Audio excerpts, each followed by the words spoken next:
Our next speaker has been representing the 14th Congressional District of Ohio since January of 2013, and he hit the ground running at full speed when he took over for our longtime friend, Congressman Stephen LaTourette, who just lost his battle with cancer, for whom I'd ask us to pause for a moment of silence.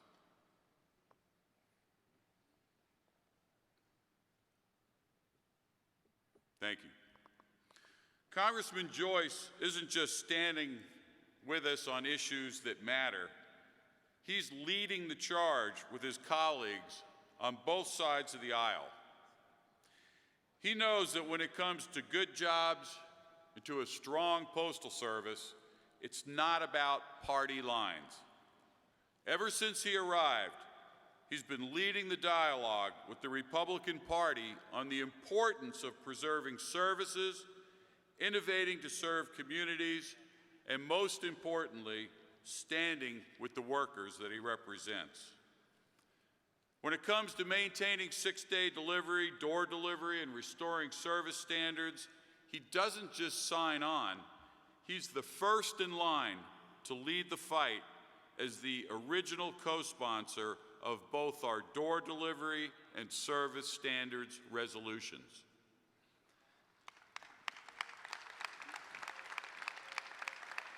And as a member of the House Committee on Appropriations, he's played an integral role in defending our long-standing six-day delivery language.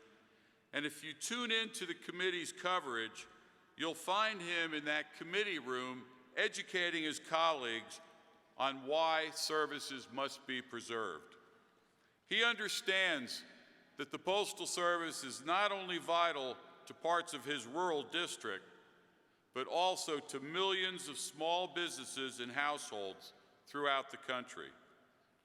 It's because of his leadership on the committee that our long-standing six-day language has been preserved for another year.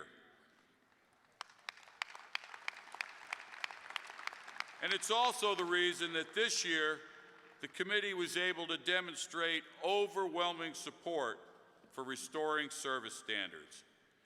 And when we saw Trade Promotion Authority, or TPA, come up for a vote last year, we saw Congressman Joyce emerge as one of the few Republican members to come out against the fast-track procedure. When it comes to collective bargaining rights and worker protections, he's got our back. We're grateful for his service, and we're proud to have him with us today. Please join me in welcoming our friend, ally, and champion to the stage, brothers and sisters, Congressman David Joyce.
Thank you all very much. I'm deeply honored. And I appreciate you inviting me here today For those of you who don't know me, I just want to give you a little bit of background. You know, my father was a World War II vet who was shot and left for dead. He came home from the war, and he decided that he wanted to go to school, and he started off as a laborer at a company, and he ended up as the president. So he always drilled in us that you have to work hard for what you want. Now, when I went to school, I knew I wanted to go to law school, but I didn't know what I wanted to take. He said, take accounting. Those guys always confuse me. So I took accounting.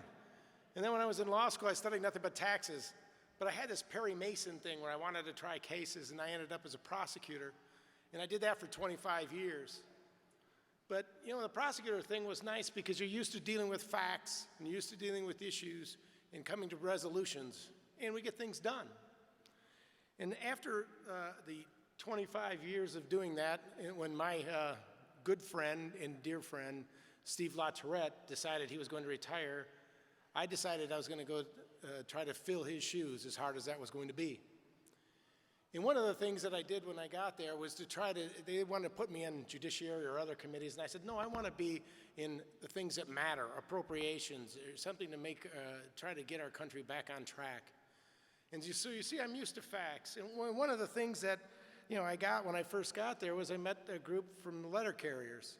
And they explained to me that, you know, the headlines that I was reading about $5 billion losses and how the United States Post Office loses money, there were many headlines, but they were based on an accounting mechanism that no other company, entity, or organization in the United States is required to follow except the Postal Service.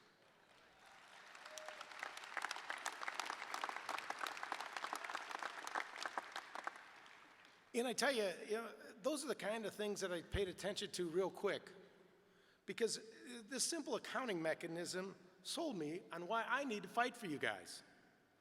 That was more than 3 years ago, and I can tell you, I've had your back ever since.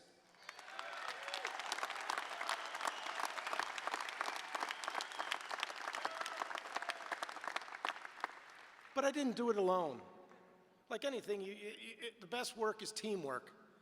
And so I have to give a shout out to a group of people who helped me get there. First, of course, is your president, Frederick Rolando.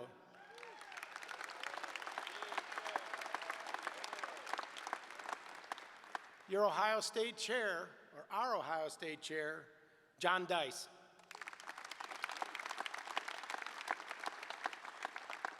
They have been great sounding boards and diligent in making sure that I understood all the facts so I could argue on your behalf. Then there is a congressional district liaison, Bill DeVore, who has been relentless in making sure that if I didn't understand what President Rolando told me, or that Mr. Dice had told me, that I would really understand the issues when he'd come to my office in Painesville.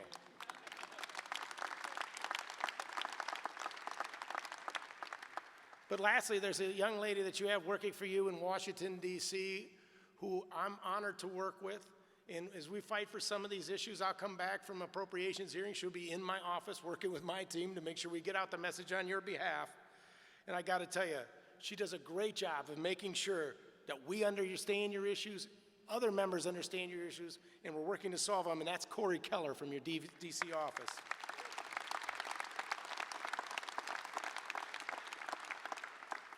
Now, I got a hunch you're going to be talking about postal reform a little bit in the next couple of days. And I know, Congress, unfortunately, they've been talking about it for a long time as well.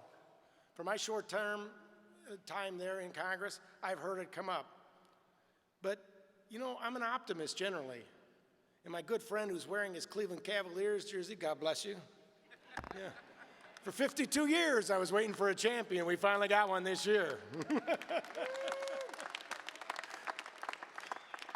The gentleman who was a retired letter carrier who gave me a ride over here today was telling me he was a Raiders fan. And he said, yeah,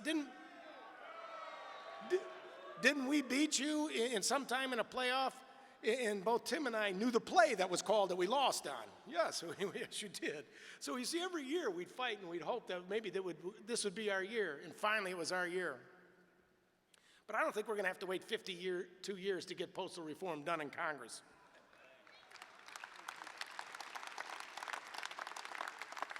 The chatter I hear from both parties is that there's some momentum there that we can finally make some positive changes.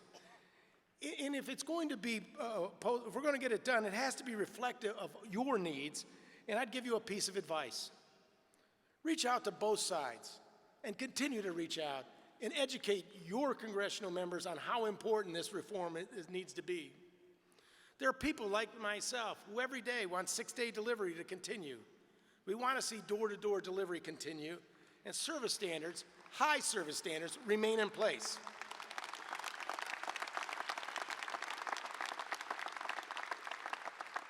You see, I'm so very proud to work with my Ohio colleague, Marcy Kaptur, who also sits on the Appropriations Committee, and to keep these service standards. Now, if you don't know Mrs. Kaptur, she's a Democrat and I'm a Republican. So you can see that working together in Ohio, there's bipartisan solutions for your problems. But I want to end by saying thanks. You see, my congressional district goes from the eastern suburbs of Cleveland all the way through the rural back roads of the near PA and Ohio border. I see firsthand every day how all of you work. And I know from my 25 years in the prosecutor's office that the great fabric of American society has many threads. Certainly the police who do their job every day, but part of that is the Postal Service. And it continued to make sure that all of us work together because, you know, the days that you're out there, you don't just deliver mail. Every day as you deliver mail around the country, you help save the elderly or residents who might have fallen or experienced medical problems. You've helped to locate missing children. You've stopped to help people after automobile accidents and stop crimes in progress. That isn't part of your job's description, but you do it because you care and because it's the right thing to do.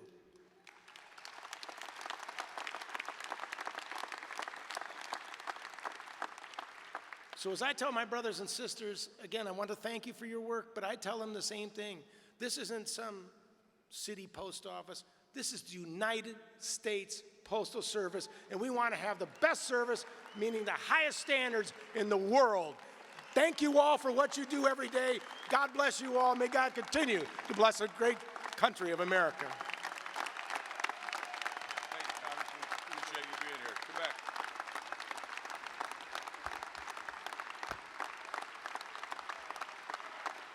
Thank you, Congressman. How about a letter carrier chair for Congressman Joyce? Hip, hip. Hooray! Hip, hip. Hooray! Hip, hip. Hooray! Thanks so much for being here.